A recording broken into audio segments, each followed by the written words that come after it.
la risurrezione di Gesù come culmine della sua esistenza.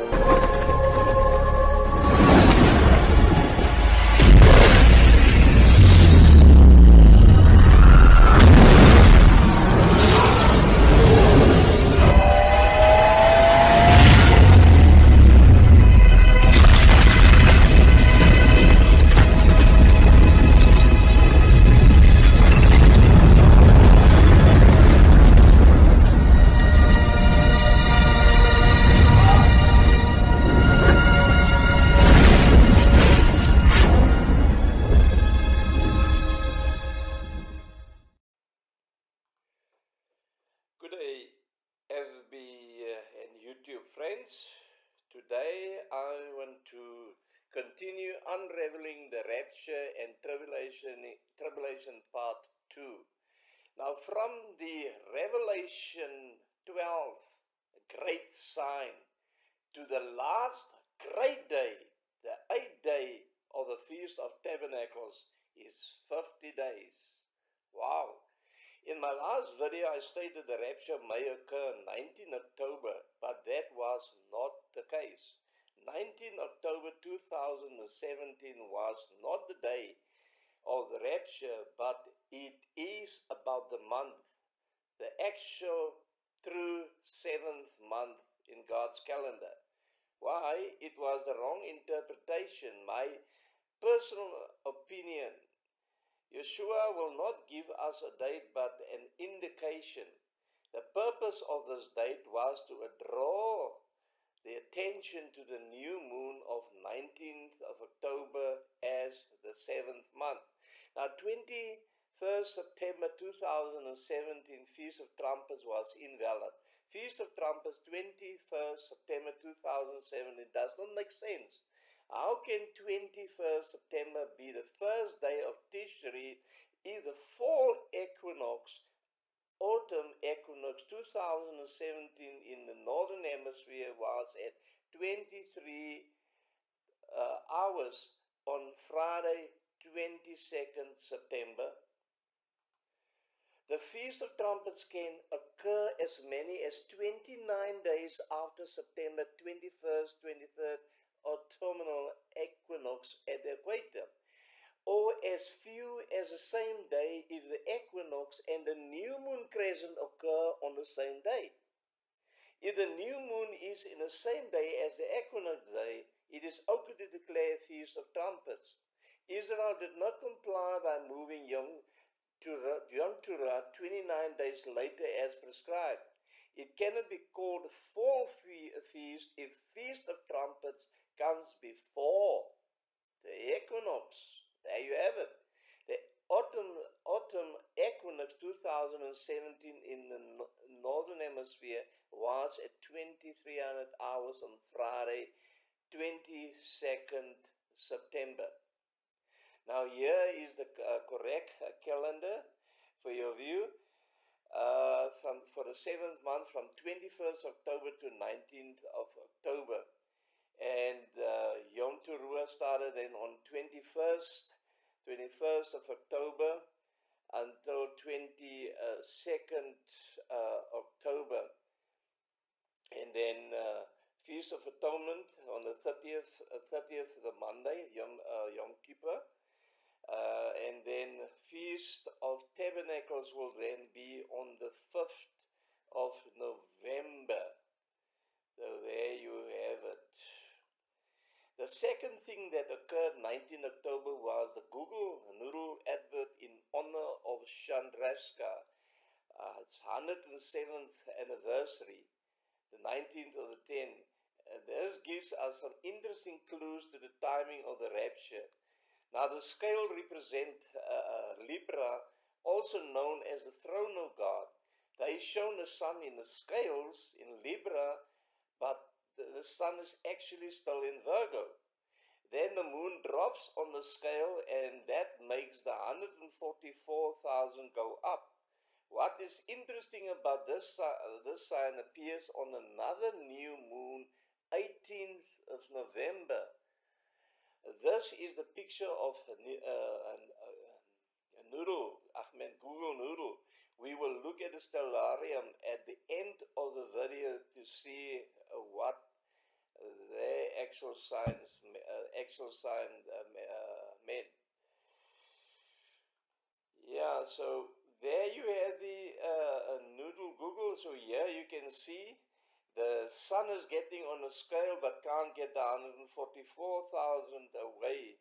But the moon gets on and he gets the 144,000 away. That's very interesting. Now, who is the 144,000? The 144,000 is 140,000 Jews, 12,000 from each tribe, sealed as bondservants of God.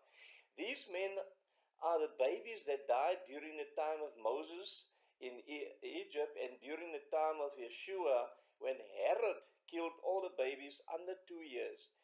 These are those who are not defiled with women, and I say it again, not defiled with women, for they are virgins. Now, one thing the enemy is lacking, they do not know the signs or the times. They may be communicating with signs, what you see here in this Google Noodle thing, but I can prove this from the Word of God. Satan doesn't know the signs of the time. Satan was also a high priest, and he had 9 stones. Now, our high priest have 12 stones.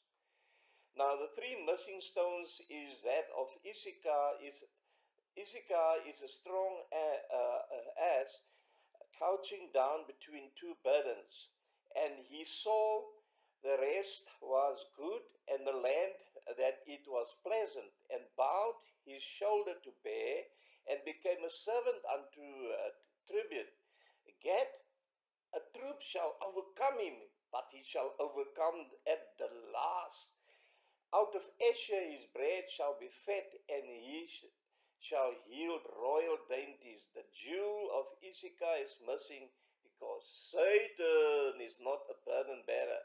Only Jesus is the burden bearer. Now the jewels of Gad is missing because Satan's future punishment is assured. Jesus is the victor that was crucified. Now the jewel for Asher is missing because Satan will never produce royal seed. Now Jesus is the king forever. Since the jewels are embedded into Lucifer at his creation, this would mean that limitations were placed into Lucifer's before he fell. God, by his determinate foreknowledge, placed limits on the enemy even before he fell. Now, when a study is made of the full angel Lucifer, called the dragon, Satan, the devil, and the old serpent, it is apparent that this being was initially garbed as a high priest of the heavenly temple of God. He was robed similarly to the Jewish high priest. There was one exception. The Jewish high priest had a breastplate of 12 gems, while Lucifer's breastplate was made with just 9 gems. He is missing the 3rd row. You can see Ezekiel 28 verse 12 in that. And here we have the chart of the missing jewel. There you see on the left, those are with the 9 stones that was in Satan's breastplate, and the missing ones were the stones of the overcomer, the ligure, the agate, and the amethyst, which was Issachar. Asher was the agate, and Gad the ligure. Now, you can also find this in my dream dictionary. There we have a full study of the stones. So I'll put it in the note, on a side note. Okay, so there you have the stones. Now Satan is searching out your post for the answers, and this is how they get their information. When they see you are onto something, and quite a few people focused last week, and the subject was the 3rd and the 4th November. Now the demons, they go into action and they plan accordingly. The wise men caused a lot of damage when they conveyed to Herod, the King of Kings was in Bethlehem.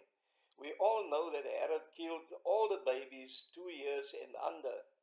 Now many watchmen focus on the enemy, Obama and the Pope, instead of focus on the Word and Yeshua.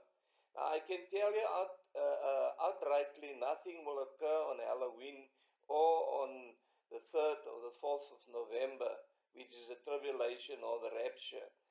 These are distractions from the enemy.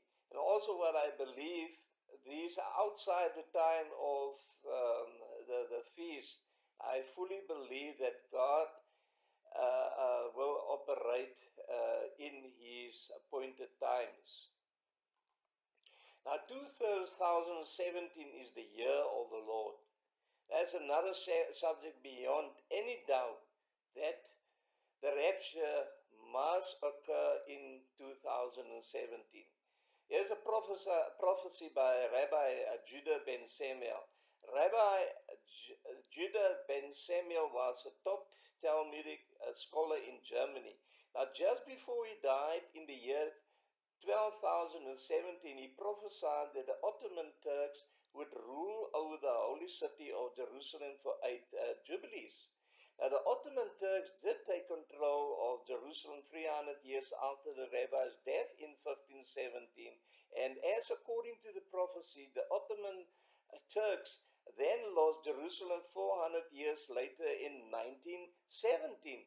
The rabbi then went on to say that after the 8 jubilees, the 9th jubilee would have Jerusalem being a no man's land, which it was from 1917 to 1967 until the Six-Day War. The rabbi's prophecy then stated that in the 10th Jubilee, that Jerusalem would be controlled by Israel, and then the Messianic end times would begin. That would bring the time to 2017, the time where we are now. It's almost to the end. If we look at the 100 generation, 100 years is the limit of a generation found in the Bible, as defined by Abraham's 4 generations of a total of 400 years. 400 years divided by 4 generations equal 100. Now, is it a coincidence that Rabbi Ben Samuel's prophecy of 400 years also ends in 1917? I don't think so. I think so. 1517 plus 400 years of Ottoman rule is 1917. And 1917 plus the 100 years, the limited generation in Abraham's time, were 2017. 2017 is the year of the Lord. Now here's a summary of Rabbi Judah ben Samuel's prophecy. 1517 Ottoman rule starts and will last 400 years. 1914, World War I starts on 9th of that's August the 1st. 1970 Ottoman rule ends, that's December. Allenby takes Jerusalem 3.5 years after World War I. Starts, ends of the 8th Jubilee, 400 years for Israel. 1917 to 1967 is 9 Jubilees for Israel. Jerusalem is in a no man's land. 1967 to 2017 is the 10th Jubilee for Israel, and Jerusalem is then controlled from 1967 until this time in 2017, and is controlled by Israel. 2017 is then the 11th Jubilee for Israel, and that is when the Messianic time would begin. Isn't that interesting? Now, another point, can Jesus return on another future Jubilee? I don't think so. The next Jubilee is in 2067. Jesus said in Matthew 24 that the generation that sees Israel once again become a nation would see all these things fulfilled. Israel became a nation in 1947, 1948, and the generation is 70 years. So the maximum years is 2017. That means that the final Jubilee year that ends in 2017 is the one. 2017 is the year of the Lord. Here's another aspect that the watchman does not pay attention to. Jesus did say he would shorten the time for the elect's sake, and accept that the Lord had shortened those days. That's plural. Notice that it's plural. That no flesh should be saved, but for the elect's sake, whom he has chosen, he has shortened those days. So if I ask the question, so how will this event affect Daniel's timeline? It will definitely affect Daniel's timeline. Because even if you go into Daniel's future on a feast, that date would not be correct. So Revelation 8 verse 12 says, and the fourth angel sounded a trumpet, and the third part of, listen carefully, and the third part of the sun was smitten, and the third part of the moon, and the third part of the stars, and in such a manner that third part of them was darkened, and the third part of the day did not shine, and the night likewise. To me, it seems like Yeshua will shorten the day, but keep the number of days according to Daniel's timeline. And the third part of the 24 hours would be then 8 hours. A third divided by 24 plus 1 gives you 24. 3, that makes it 8. So if anyone else have an idea about this, you are welcome to comment about it. But the Holy Spirit put it to me that during this time, the two witnesses will adjust the dates according to time. And I still believe it will be, the two witnesses will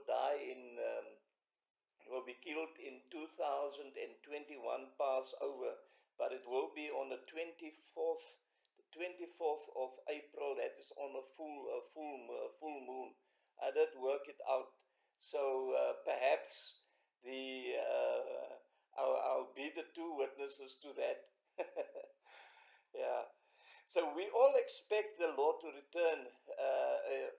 2,000 years ago, the Jews had the same expectancy, and the Messiah just did not meet their expectation.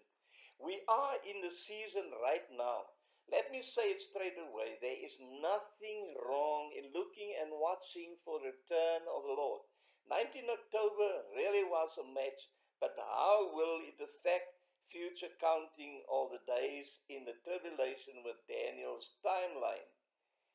Now that's but interesting, so I already gave you the answer to that. My question again, how will the pole shift, and Revelation 8:12 affect Daniel's timeline? Do we miss something? When the pole shift comes, Revelation 12:6-17, Isaiah 24:1, did you know that no one will know the day or hour? There will be a new heaven, new stars coming from different point of view. Now, interesting, Barack Obama has a logo with the sun coming up from the west. Now, I always said years ago, if America knew the meaning of their former president's logo, they would never have made a cross next to his name. He will become the Antichrist when the sun comes up from the west. The sun comes up in the west is in the Quran, by the way. And I'll play you that audio right now because I don't have the rights to put a video on YouTube. So let's go there. But first of all, here you see an upside down world map. What pole shift will be like. And then here's also the Arab seal and Obama's field next to it, and if you look and compare the two, cannot be a coincidence. I think not so. Yeah.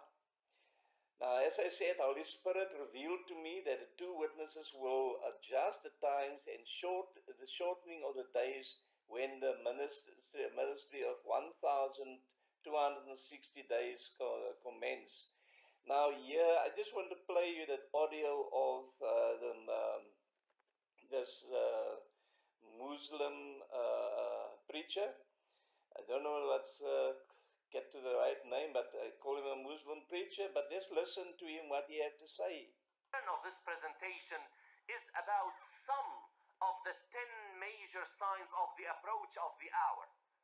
5 of those 10 seem to be cosmic in nature, that they are related to certain happenings that are related to the cosmos, certain universal happenings that will take place that will tell us that the hour is approaching. And one of them is that the sun will appear from the west instead of the east. There you have it. We have known that for years and years and years. And the USA didn't know it. We were told that the sun will appear from the west as a sign that the hour is approaching. Wow. So there you have it. They are God's appointed times. Now please pay attention. How often do we hear the statement from the pulpit, Jesus is coming soon, and it could be any day, morning, noon, or night? I don't believe that. I believe that Jesus will come at his appointed time. Now that is like saying Jesus could have been crucified on any day of the year or any time of the day. It simply is not true. There are appointed times for these events to happen. Although I feel that the Jubilee may make a difference in the scenario, we do know the appointed time during the year.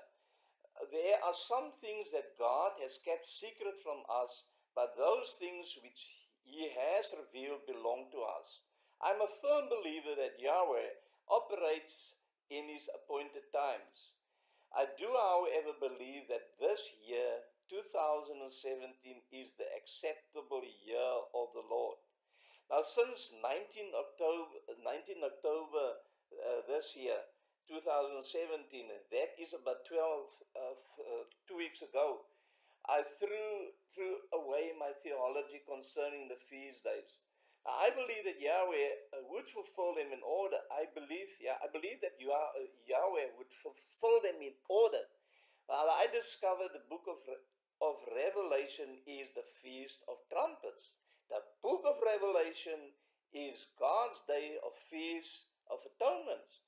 And the goal of every believer, of all believers, is the Feast of Tabernacles. Now, the first 4 feasts were partly fulfilled at Jesus' first coming. Yes, this may come as a shock to you. But the 3 remaining 4 feasts will be partly fulfilled at the rapture and his second coming. Instead of the remaining 3 feasts being fulfilled in order, I believe it will be fulfilled in reverse, from tabernacles to atonement, not to atonement, to feast of trumpets. Now, all 7 feasts will reach their complete fulfillment during the 1,000-year reign, and after that, on the 8th day. So there you have it, on the 8th day.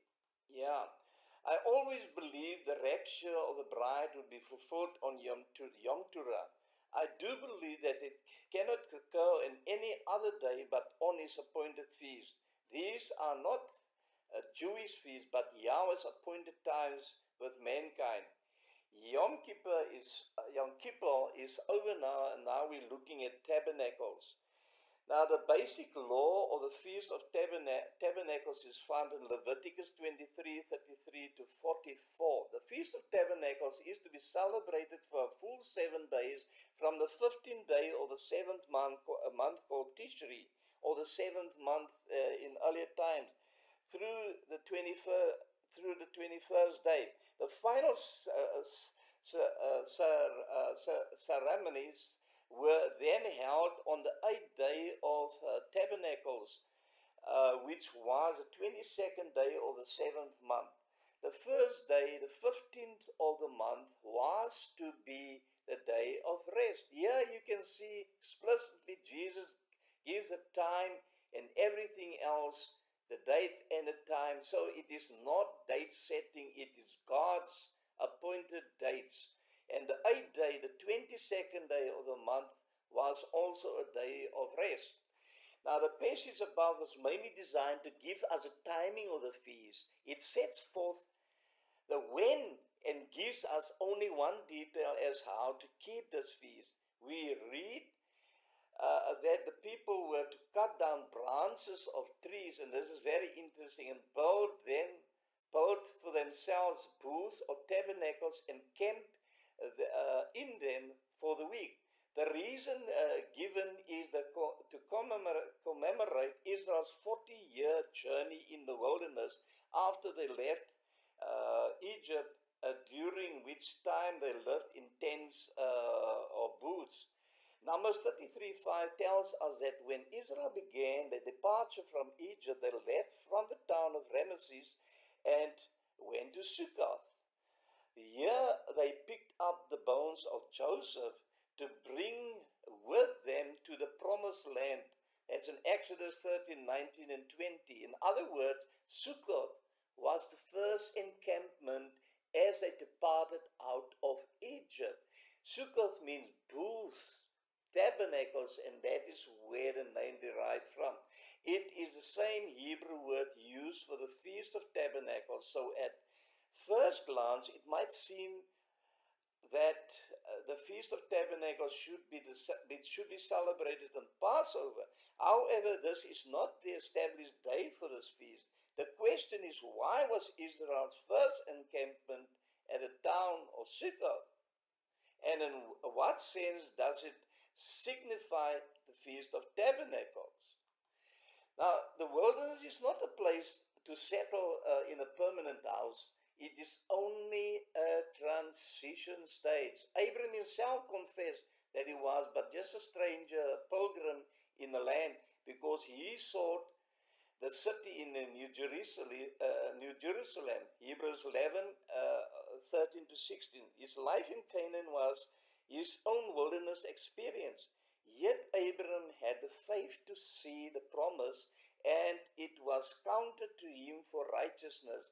In like manner, the church in the wilderness was to have faith in the promise of God, not only by carrying the bones of Joseph, but also by dwelling in booths. Unfortunately, the church threw away the divine law, including the feast of booths, and built many denominational houses along the way. I'm not criticizing the church, but these are facts.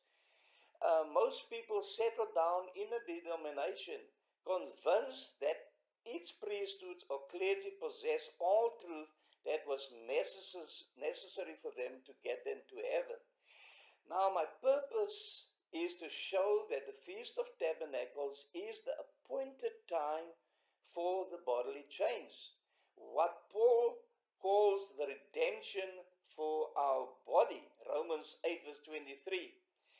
The Apostle Paul also said in 1 Corinthians 15:51, "Behold, I tell you a mystery. We shall not all sleep." For instance, we shall not die, but we shall all be changed. The Greek word is alesso, to change, exchange one thing for another, or to transform. In other words, we will exchange one body for another. Our present house or tabernacle is mortal and imperfect, limited by many earthly factors.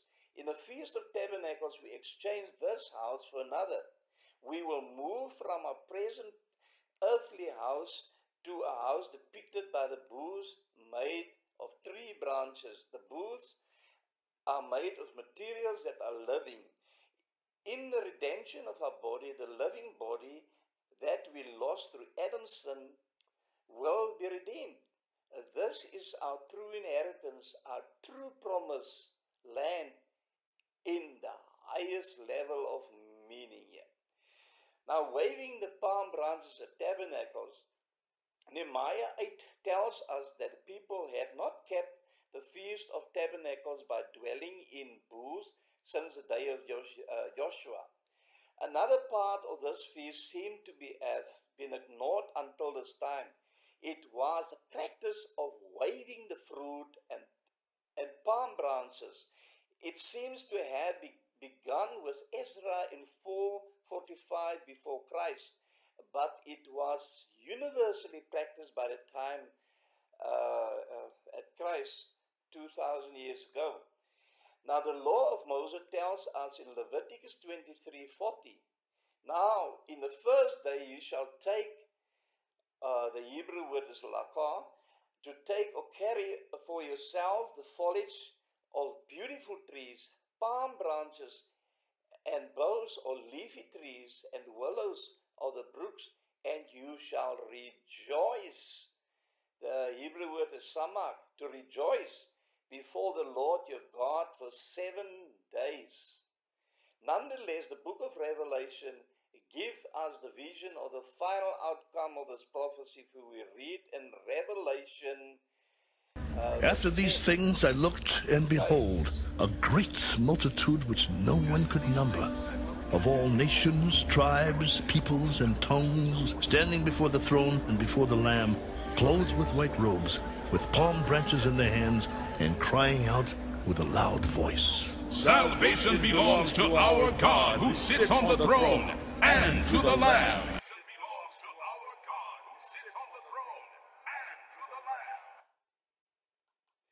Yeah, now the ultimate fulfillment of the vision, of this vision, is when the multitude of Abraham's seed that cannot be measured or numbered observe the Feast of Tabernacles. Abraham was to be the father of many nations, both physically and spiritually. Thus the Abrahamic promise and blessing find its ultimate fulfillment in the Feast of Tabernacles. Now the fruit left on some of the branches depict offspring, the fruit of the womb that comes through this feast. And I do have a post, I think it's on YouTube, but I'll post it here as well. And I always say that most people on the earth is Israelites because of the Abrahamic covenant with God, and also the Israel that spread over the world from one corner to the other corner. But I'll do post in the comment section. Now the fact that Tabernacles found its culmination on the 8th day shows that it is meant to depict a cycle from birth to circumcision, which occurred on the 8th day under the Old Covenant. Under the New Covenant, the Feast of Tabernacles depicts the same type of cycle, showing that the birth of the man-child company will occur on the first day of Tabernacles, and the circumcision of heart occurs on the 8th day, which will be the 12th of November. Noah's flood also came on the 8th day. Lastly, let us look at the signs in the heavens. Now, in the stellarium slide, we see 30th of October 2007, the Feast of Atonement, Yom Kippur. Mercury is in the scales, or some call it God's throne room. It's also always known as God's throne room. Now, Gabriel is always the messenger announcing the birth to Mary in Luke. And here Mercury is in the throne room receiving a notification about a judgment that's coming, we always know that God always warns before judgment comes. So this we find then on the 30th of October, Feast of Atonement. And before I go to the next slide, I would like to share a revelation from Stephanie Sinclair Baker. She called it the head and the body are joined. The revelation from Stephanie Sinclair Baker will blow your mind. She writes, family. I randomly was thinking about a conjunction of Venus and Jupiter on the 12th, 13th November. I have looked at the two mentions of the morning star and the two different Greek words used for the word child in Revelation 12:5, which I always thought was weird. I just solved the puzzle for real this time. Okay, in the first mention, the morning star, it says this, Revelation 2:28, and I will give him the morning star. I never noticed it says, give him the morning star. I was like, who is him? Therefore, I read the scripture above, and it says, Revelation 2 verse 27, and he shall rule them with a rod of iron, as the vessel of a potter shall they be broken to shivers, even as I receive of my Father. Revelation 2:28, and I will give him the morning star. I've seen this somewhere before, and then I realized who the him was. See Revelation 12:5, and she brought forth a man-child who was to rule all nations with a rod of iron. And the child was caught up unto God and his throne. We know the child in both verses is Jupiter. We know the morning star is Venus representing Jesus. But I can confirm that because of the use of the original word for morning star in Revelation 22:16 is Athros. Here is a scripture and the meaning below. Revelation 22:16, I, Jesus, has sent mine angel to testify unto you these things in the churches. I am the root of the offspring of David and the bright morning star. From authors relating to dawn as an epithet of Venus, especially brilliant in the early morning. So here is stated simply, when Jesus is saying he will give him the morning star, the him is the child in Revelation 12:5. When Jupiter conjuncts with Venus, Jesus is going to give the child, Jupiter, the morning star, Venus. I have looked at these scriptures for months and never noticed the him in Revelation 2 verse 28. What gave it away was when I saw Revelation 2:27 above it about the rod of iron phrase. The same rod of iron that is given to the child in Revelation 12:5. Now here we have the stellarium slide. 12th November, I will give him Jupiter the morning star, Revelation 2:28. Now we find Venus and Jupiter in conjunction here. And I would say this is Jesus the morning star rescuing the male child, the bride, Jupiter from the dragon. This is a picture of the rapture. I'm not saying it's going to happen on the day, but it looks like the true rapture, my friends. Now, Libra represents the throne of God, is also the scales of judgment. We find the sun is in Libra, and the Father decides that authorize that judgment is coming. We've seen then that in the previous slide that Mercury just announced the coming judgment, and the Father announced it. It is coming. Yeah. So, yeah, in this picture, I also know about 3 conjunctions between Venus and Jupiter. The first one was 30th of June 2015, also known as the Bethlehem Star.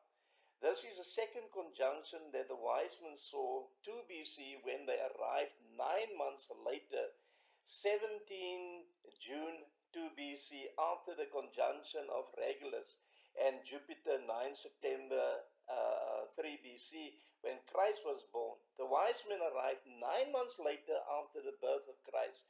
Now, the second conjunction between Jupiter and Venus was on 27th August 2017. The next one is coming up 13th November. 3 confirmations. The next conjunction will be 50 years later. Please correct me if I am wrong about this one. Yeah. So, from 12 September to 12 November 2017 is 15 days. And you know what? This conjunction also takes place 777 days since the last moon of the Tetrad in 2015. The number 7 signifies complete wrath or mercy shown to another. So there you have it. But let's look at the Google Noodle ad that I had on the 19th of October. And here we find both the Trinity in the scales, the Father, the Holy Spirit, and Venus.